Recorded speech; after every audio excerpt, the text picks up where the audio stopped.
sebuah gulungan kitab yang ditulisi sebelah dalam dan sebelah luarnya dan dimeterai dengan 7 meterai. Dan aku melihat seorang malaikat yang gagah yang berseru dengan suara nyaring, katanya, "Siapakah yang layak membuka gulungan kitab itu dan membuka meterai-meterainya?" Tetapi tidak ada seorang pun yang di sorga atau yang di bumi atau yang di bawah bumi yang dapat membuka gulungan kitab itu atau yang dapat melihat sebelah dalamnya. Maka menangislah aku dengan amat sedihnya, karena tidak ada seorang pun yang dianggap layak untuk membuka gulungan kitab itu ataupun melihat sebelah dalamnya. Lalu berkatalah seorang dari tua-tua itu kepadaku, "Jangan engkau menangis. Sesungguhnya singa dari suku Yehuda, yaitu Tunas Daud, telah menang, sehingga ia dapat membuka gulungan kitab itu dan membuka ke-7 meterainya." Maka aku melihat di tengah-tengah takhta dan ke-4 makhluk itu, dan di tengah-tengah tua-tua itu berdiri seekor anak domba seperti telah disembelih, bertanduk 7 dan bermata 7. Itulah ke-7 roh Allah yang diutus ke seluruh bumi. Lalu datanglah anak domba itu dan menerima gulungan kitab itu dari tangan Dia yang duduk di atas takhta itu. Ketika ia mengambil gulungan kitab itu, tersungkurlah ke-4 makhluk dan ke-24 tua-tua itu di hadapan anak domba itu. Masing-masing memegang 1 kecapi dan 1 cawan emas penuh dengan kemenyan.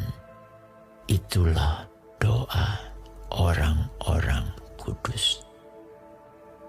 Dan mereka menyanyikan suatu nyanyian baru, katanya, "Engkau layak menerima gulungan kitab itu dan membuka meterai-meterainya, karena engkau telah disembelih dan dengan darahmu engkau telah membeli mereka." Bagi Allah dari tiap-tiap suku dan bahasa dan kaum dan bangsa, dan engkau telah membuat mereka menjadi suatu kerajaan dan menjadi imam-imam bagi Allah kita, dan mereka akan memerintah sebagai raja di bumi. Maka aku melihat dan mendengar suara banyak malaikat sekeliling takhta, makhluk-makhluk dan tua-tua itu. Jumlah mereka berlaksa-laksa dan beribu-ribu laksa. Katanya dengan suara nyaring, Anak domba yang disembelih itu layak untuk menerima kuasa dan kekayaan dan hikmat dan kekuatan dan hormat dan kemuliaan dan puji-pujian. Dan aku mendengar semua makhluk yang di sorga dan yang di bumi dan yang di bawah bumi dan yang di laut dan semua yang ada di dalamnya berkata, bagi Dia yang duduk di atas tahta dan bagi Anak Domba adalah puji-pujian dan hormat dan kemuliaan dan kuasa sampai selama-lamanya. Dan keempat makhluk itu berkata, Amin. dan tua-tua itu jatuh tersungkur dan menyembah.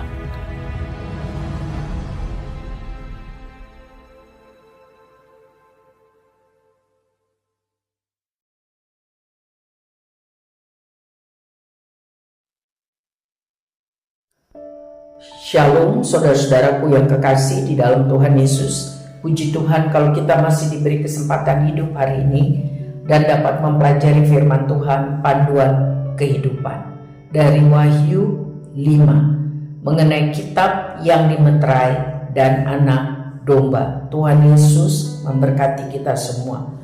Saudara, mengenai anak domba yang disembelih adalah gambaran yang jelas tentang perumpamaan Kristus sebagai anak domba Allah yang harus dikorbankan, disembelih dalam kematiannya di kayu salib untuk menebus dosa manusia yang percaya. Ini adalah fokus penglihatan Yohanes ya tentang Yesus dan karya penyelamatannya. Sedangkan mengenai gulungan kitab yang dimeterai menunjukkan bahwa apa yang tertulis di dalamnya adalah berita yang sangat penting dan hanya dapat dibuka oleh orang yang berhak membuka meterainya. Isi gulungan itu mengenai penghukuman Allah, ya, rencana Allah, apa yang akan terjadi saat kedatangan Kristus kedua kali sebagai Raja dan Hakim.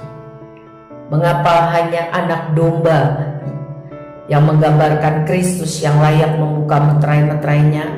Karena melalui kematiannya Kristus menyatakan keadilannya atas dosa dengan menebus manusia yang percaya. Dalam perjanjian lama, domba harus dikorbankan untuk pengampunan dosa. Domba harus disembelih dan darahnya dicurahkan. Itu aturannya. Demikianlah itu adalah gambaran darah Kristus yang harus dicurahkan di kayu salib agar orang yang percaya dan menerimanya dapat diampuni, dibebaskan dari perbudakan dosa dan dibenarkan kudus di hadapan Allah. Dikatakan bahwa engkau layak, ayat 9, menerima gulungan kitab itu dan membuka meterai-meterainya, karena engkau telah disembelih dan dengan darahmu engkau telah membeli mereka bagi Allah. Ini jelas bicara mengenai pengorbanan Yesus Kristus di kayu salib. Saudara, kita sangat bersuka cita karena keselamatan yang Tuhan berikan dengan gratis, karena kita tidak sanggup membelinya. Ya, itu adalah pengorbanan Yesus Kristus. Sebab itu kita harus hargai sungguh-sungguh. Ya, keselamatan yang diberikan dengan cuma-cuma atau gratis itu, tetapi dibayar mahal oleh Allah sendiri dalam wujud manusia, yaitu Yesus Kristus melalui kematiannya di kayu salib. Kita harus sungguh-sungguh senantiasa hidup menyenangkan hati Tuhan, memuliakan hati Tuhan, memuji-muji Tuhan, melakukan firman Tuhan, ya, karena Dia sudah mati untuk menebus dosa kita. Ia memiliki segala kuasa untuk menghakimi dunia. Ia juga berkuasa melindungi umatnya yang setia. Sebab itu mari kita hidup dengan penuh syukur atas kasih setianya. Segala pujian, hormat, dan kemuliaan bagi Tuhan. Nah, kalau saat di dunia ini kita mengalami banyak kesulitan hidup, ingat, semuanya hanya sementara. Biarlah fokus kita kepada kasih dan kuasa Tuhan. Ya, kekuasaan sejati bukan ada di tangan penguasa dunia. Mereka tidak memiliki kesejatian itu. Pasti akan berakhir. Kekuasaan sejati hanya ada di tangan Tuhan kita Yesus Kristus yang digambarkan sebagai domba yang tersembelih, yang lemah, tapi juga dia digambarkan sebagai singa Yehuda yang perkasa, tunas dari kerajaan Daud.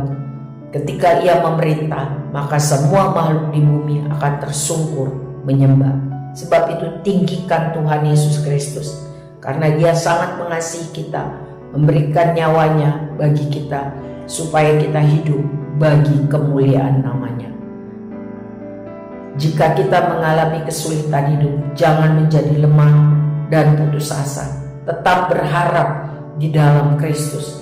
Ingat, kekuasaan yang abadi, kekuasaan yang sejati, yang sempurna hanya ada di dalam Yesus Kristus. Suatu hari kelak kita akan berjumpa dengan Dia, Sang Penguasa sejati.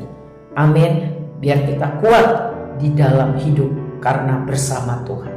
Amin. Tuhan memberkati.